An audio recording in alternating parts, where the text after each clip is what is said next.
Qu'est-ce qu'il y a? Tu veux te battre? Calme, calme, calme. Dans cette vidéo, je vais vous montrer pourquoi l'attaque est la meilleure défense.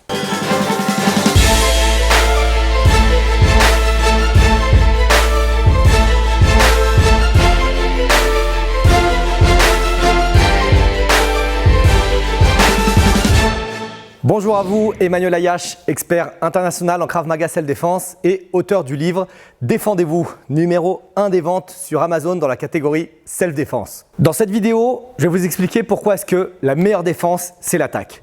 On se pose souvent la question, est-ce que je peux frapper en premier? Qu'est-ce qui se passe si je frappe en premier? Je vais répondre à toutes ces questions dans cette vidéo. Mais avant cela, je vous recommande de télécharger votre cadeau gratuit si tu es sous la vidéo et bien évidemment de souscrire à la chaîne KMG France de YouTube. Donc, pour répondre à cette question, est-ce que je frappe en premier? Est-ce que je ne frappe pas en premier? Qui frappe en premier? Il y a une grande règle qui dit celui qui frappe en premier a le maximum de chances de gagner le combat. Si vous regardez des vidéos YouTube d'attaques réelles dans la rue, vous allez voir que la personne qui frappe en premier, en général, c'est la personne qui gagne le combat puisque l'autre n'est pas prêt. Donc en général, c'est un début d'agression, ça commence comme ça et tout d'un coup, bam, ça part et l'attaque frappe tellement vite, c'est tellement une surprise et ça frappe alors que le partenaire n'est pas prêt que la majorité des cas, ça finit sur un KO.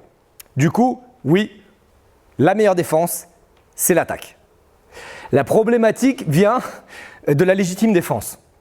C'est-à-dire que si la scène est filmée, s'il y a des gens autour de vous qui vont témoigner, si vous êtes complètement hors cadre de la légitime défense, c'est un problème. Ça veut dire que si la personne fait juste ouvrir les bras comme ça et moi je décide de frapper ou que je décide de frapper comme ce que j'ai fait dans la démonstration, oui, vous pouvez avoir des problèmes au niveau légal. Ça veut dire que une des règles de la légitime défense, c'est la proportionnalité.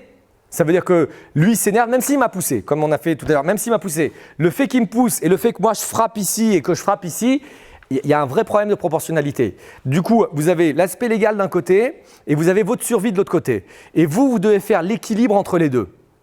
Ça veut dire en gros, à quel moment vous allez décider que si il continue dans cette direction, c'est vous qui allez être en péril. D'accord? Et malheureusement, les profs de self-défense, on n'a pas la réponse. Je ne peux pas vous dire, il lève le bras à 90 degrés, il faut frapper. Il fait une frappe, il faut frapper 2 fois. Il n'y a pas de réponse. Chaque cas en légitime défense est différent. Un avocat spécialisé vous expliquera qu'une fois, il y a eu telle décision de justice parce que X, Y, Z. Une autre fois, sur le même problème, il y a une telle décision de justice parce que X, Y, Z aussi. Du coup, je suis désolé hein, si vous attendez une réponse claire et nette sur cette vidéo, mais là, il n'y en a pas. Du coup, ça va être en fonction du feeling. Évidemment, dès qu'il y a une frappe, il n'y a plus de sujet. C'est-à-dire qu'à partir du moment où il me met une claque, ce genre de choses, il n'y a plus de sujet, je frappe. La question, c'est est-ce que je vais pouvoir voir la frappe? Est-ce que si je suis sur un téléphone portatif et qu'il m'envoie une frappe, est-ce que je vais avoir le temps de voir et de réagir? Donc, moi, ce que je recommande énormément à mes élèves, c'est la prévention. Ça veut dire qu'il me pousse. Calme-toi, on garde la distance. Il veut me repousser, calme-toi, reste loin de moi. Et après, est-ce qu'il y a une frappe ou est-ce qu'il n'y a pas de frappe? Parfois, vous pouvez dire que s'il vous pousse, ça, vous avez cru que c'était une frappe. Okay? Ça veut dire qu'on ne peut pas savoir si ça, pour me pousser, c'est ici ou c'est un peu plus haut et c'est au visage.